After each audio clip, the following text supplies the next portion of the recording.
July is Minority Mental Health Awareness Month, so today we're focusing on the unique challenges that people of color can face. Joining us now is mental health professional Sharonda Brown, also known as Naya B. Thank you for being here with us. You're welcome. Thank you for having me. How are you? We're doing great. Thank you for joining us here tonight. So this is an important conversation to have when it comes to mental health awareness, specifically with populations of people of color. What are some of the unique challenges that they're facing?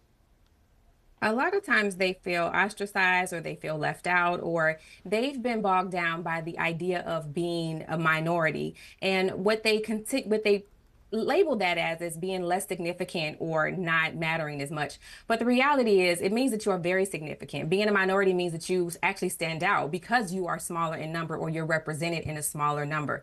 So part of that journey that they try to be successful at when they come to me or see me is the learning how they can take the things that make them unique and become great leaders with it versus folding and falling back to the wayside or trying to be accepted or be a part of a much larger population because they believe popularity is better than actually quantity or quality. Yeah, the Motor City is a very minority-driven city, and we know that recently Detroit was named one of the most stressed cities in America. Are there any common stressors that people can face, and also how do you know the signs and when you maybe need to speak to a professional?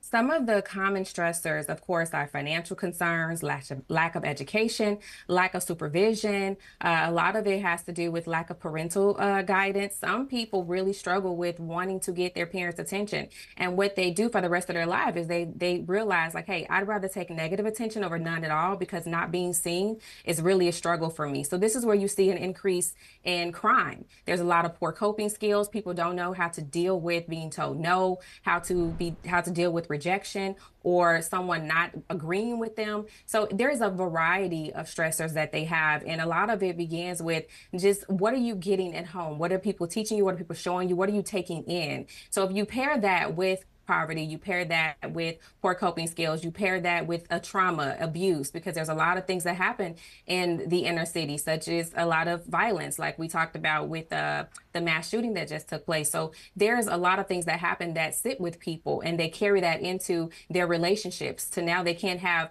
good relationships with friends or family because they're so driven by their anxiety and they're constantly on the defense and feeling like they have to defend themselves against something. Yeah, and experiencing things like those shootings or other violence, that can be traumatic. What kind of effect can that have? People are hypervigilant, where they believe that they have to stay on guard because they don't know when something's going to happen. So they prepare themselves that something will happen. So sometimes we'll think that people go from what they say 0 to 100 real quick, but the reality is they were always at 100. They were just waiting for something. And that incident itself probably didn't put them there, but they were already intense. They were already on guard because someone has violated them at one point or another. And their primary concern is, I'm not going to be violated again. And I don't care what that is, whether you step on my foot, disrespect me, talk reckless to me, I'm going to defend myself because they remember that time that they weren't allowed to defend themselves and they felt helpless. So that comes out in their trauma and in their response. So you see a lot of anxiety, you see a lot of anger, and you see a lot of fighting. People would rather run towards the conflict than to run from it because, hey, at the end of the day, no one wants to be a punk or at least not to be seen as one. So protecting the image is a big part of dealing with trauma and protecting what you believe is your personal space and your personal boundaries, because at some point those things were threatened and they were taken from you. So the goal is to never feel that way again. And so you see this increase in aggression. Yeah, a lot of times people don't necessarily feel comfortable just admitting that, hey, I don't really feel like myself or I don't feel okay. Do you think that the conversation is changing in terms of mental health and people being more open to talking about how they're feeling and seeking out help?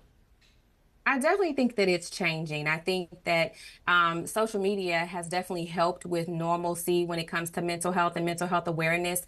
I think people don't know the signs. They don't know what to look for. I think so many times people are told, hey, there's nothing wrong with you. Go take a nap or go take this pill. Or sometimes people use drinking and smoking as coping and they don't even realize that or that they are using a coping mechanism that's not as helpful. So when you talk about it or when you express what you're going through, it feels lighter.